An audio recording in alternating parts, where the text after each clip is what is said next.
Hello, my friends. I finally find a treasure. Oh no, it is empty.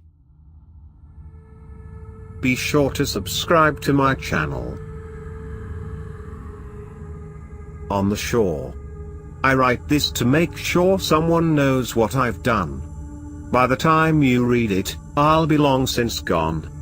They'll say I escaped and disappeared, but I assure you, that's not the truth. They've come for me. They're going to take me beyond the veil. Oh, the terrible things that lie beyond that veil. I don't want to go. I managed to steal this paper and pen from the office on the way to the cafeteria. They've taken all my journals away and hid them in the library. I don't have much room to tell you what happened, so I'll start at the beginning and write until I run out of space. I can only hope nobody steals it before someone finds it. I was at home one day, working with my chemicals and laboratory equipment in the attic. I believed I was on the verge of discovering a new realm of vision beyond ultraviolet. For the first time, we would be able to see beyond what these two orbs provide us. I heard a knock at the door and went to answer it. The professors from the university wanted to see my work. Just think. That glorified institution was interested in me. It wasn't ready, though. They pressed and pressed, but I sent them away. Nobody must see my invention before it was complete. Oh, what a fool I was. To think that such a simple thing as to see them look at it could have saved me. They stayed on the doorstep as I shut the door. I heard them laughing and ridiculing me. The solution to my equations danced forever beyond my grasp. I could never quite get what I wanted. I had been working with potassium, selenium, and carbon compounds. When burned with manganese, strontium, and other metals, they did, indeed, radiate previously unnamed shades of light, but the camera equipment I had on hand was not able to capture it.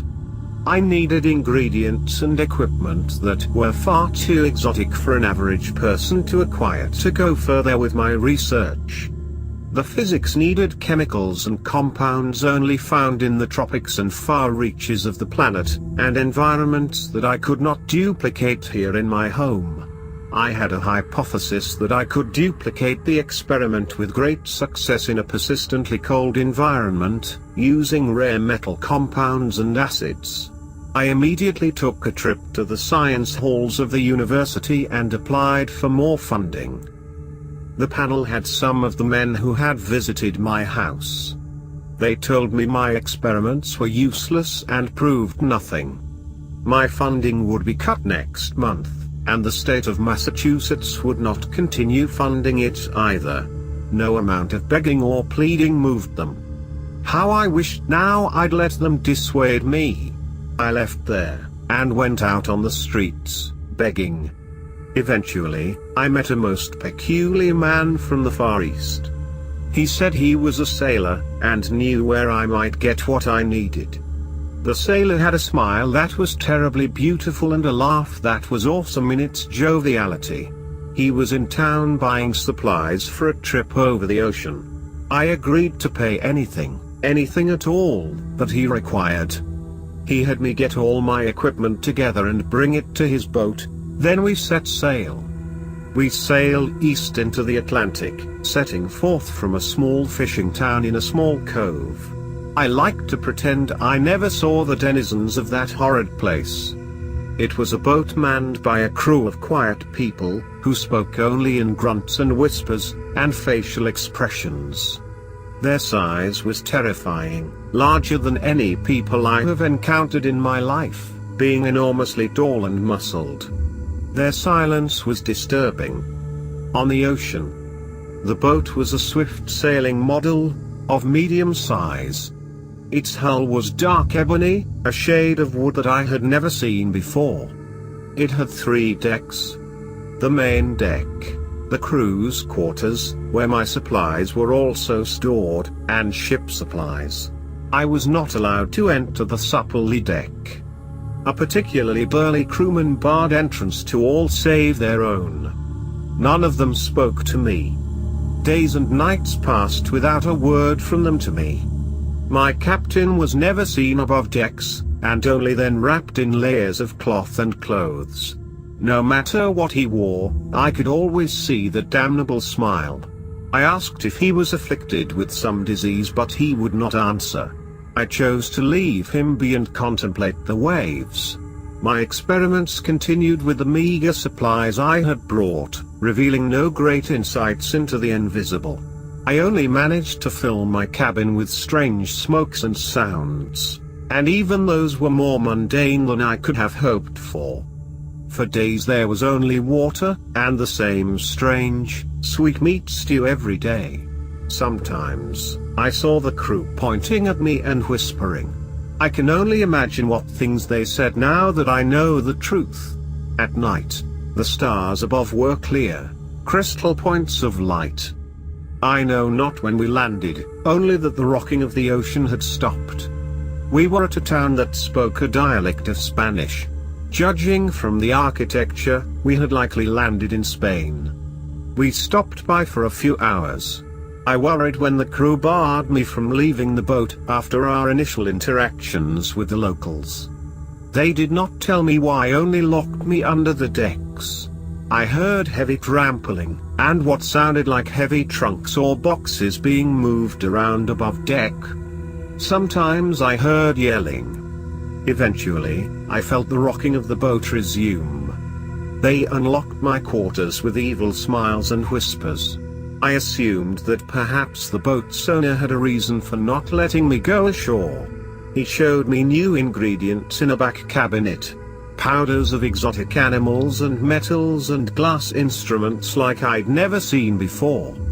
They were conglomerations of squares, circles, straight lines, and curves, shapes that had no purpose in a sane world. They hurt the eyes just to look at. He locked them up and told me to wait, then sent me off to the rest of the ship again. We sailed again, this time south, through Gibraltar, and into the Mediterranean. We visited Italy, where I did not receive the odd treatment of before. This time, I observed huge trunks bought from a merchant who resembled my own odd benefactor. Some went below decks, others clinked like they were full of glass. We made stops in Egypt and Greece, then moved back out into the oceans. I didn't know how many months we had been at sea yet, but I knew that I hadn't secured my home's payments for this length of time and that I might not have won when I returned. I didn't care, though. I could have been on the verge of a breakthrough. We sailed south. We followed the coast of Africa, never landing once. That strange, sweet stew never seemed to run out.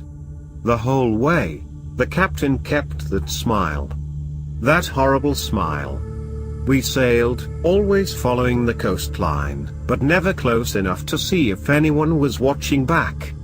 Eventually, we reached the Cape of Good Hope. As expected, we sailed around it. We would be stopping on the way north for food. It was the same as other stops.